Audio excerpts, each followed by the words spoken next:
বিজেপির প্রাক্তন রাজ্য সভাপতি দিলীপ ঘোষ এর আগে প্রতি বুথে কেন্দ্রীয় বাহিনীর সওয়াল করেছিলেন, এবার এক দফায় সওয়াল।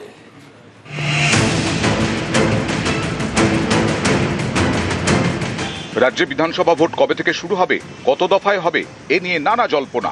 এরই মাঝে বুধবার এক দফায় ভোটের পক্ষে সওয়াল করলেন বিজেপি নেতা দিলীপ ঘোষ। এটা করতো নির্বাচন কমিশন যে সব জায়গায় সাফিসিয়েন্ট সিকিউরিটি ফোর্স দিতে হবে, সেই জন্য এক জায়গা থেকে এক জায়গায় তাদেরকে শিফট করতে হয়, সেই জন্য সময় লাগে। কারণ কি সব জায়গায় এত ভয়ঙ্কর ভয়ের পরিবেশ থাকে, এত সন্ত্রাস থাকে, সেন্ট্রাল ফোর্স ছাড়া লোকে ভোট দিতে বেরোবেই না, সেই জন্য করেছে। যদি সাফিসিয়েন্ট সেন্ট্রাল ফোর্স সাপ্লাই করা হয় একদিনেও হতে পারে সব জায়গায়। অনেকেই বলছেন দিলীপ ঘোষের এই মন্তব্য রাজনৈতিক দিক থেকেও তাৎপর্যপূর্ণ। বিরোধীদের দাবি একাধিক দফায় ভোট হলে তৃণমূলের সুবিধে, কারণ সেক্ষেত্রে তারা নিজেদের কর্মীদের এক জায়গা থেকে আরেক জায়গায় পাঠিয়ে ভোট করানোর সময় ও সুযোগ পেয়ে যায়। গণতন্ত্র রক্ষায় যদি সামরিক বাহিনী, আধা সামরিক বাহিনী, নিরাপত্তারক্ষী, কেন্দ্রীয় বাহিনী এনেই কাজ হতো, তাহলে চীন বা পাকিস্তান বা উত্তর কোরিয়ায় সামরিক বাহিনীর দখলে থাকা দেশগুলিতে অনেক ভালো গণতন্ত্র থাকতো। গণতন্ত্র মানুষকেই মানতে হয়। দিলীপবাবু যেটি বলেছেন সেটি একটি হয়তো সাময়িকভাবে কয়েকদিনের জন্য সামান্য কাজ করতে পারে, কিন্তু দিনের শেষে পশ্চিমবঙ্গের মানুষের গণতন্ত্রের বোধ, রাজনৈতিক নেতাদের এবং বিশেষ করে বিশ্বজুড়ে বাঙালিদের যে গণতন্ত্রের বোধ, সেই বোধ যদি না থাকে সেক্ষেত্রে খুবই মুশকিল এই ধরনের এক দফা, সাত দফা এই সমস্ত করে পশ্চিমবঙ্গে নির্বাচনী হিংসা, জোর করে অন্যের ভোট দখল করা, বুথ দখল করা, এই বিষয়গুলি থেকে বেরোনো আমাদের পক্ষে শক্ত।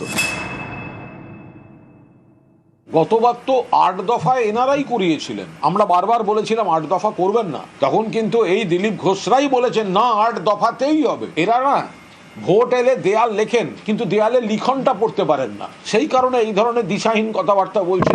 গতবারের থেকে হঠাৎ সরে গেলেন কেন? গতবার তো 8 দফায় ভোট এই দিলীপ বাবুরাই চেয়েছিলেন। সারা বছর কোনো যোগাযোগ নেই, BLA 2 দিতে পারে না দিলীপ ঘোষের দল, তারা আবার এলাকা ভিত্তিক অমুক করতে হবে তমুক করতে হবে, এসব কথা আসে কোথার থেকে?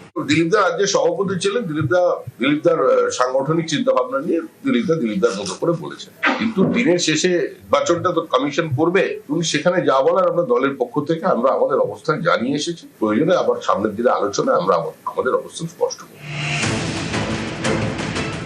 SIR এর পর প্রথম ভোটার তালিকা প্রকাশ হয় শনিবার, তার আগের দিন শুক্রবারই রাজ্যে ঢুকতে শুরু করে কেন্দ্রীয় বাহিনী।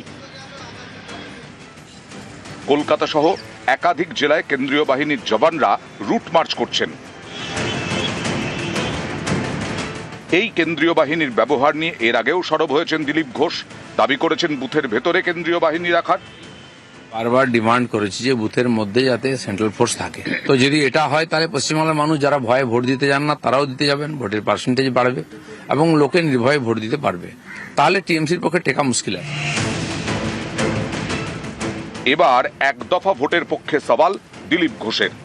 এটা করতো নির্বাচন কমিশন যে সব জায়গায় সাফিসিয়েন্ট সিকিউরিটি ফোর্স দিতে হবে, সেই জন্য এক জায়গা থেকে এক জায়গায় তাদেরকে শিফট করতে হয়, সেই জন্য সময় লাগে।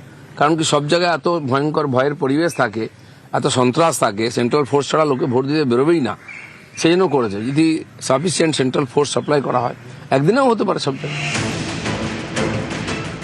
নিউজ 18 বাংলা।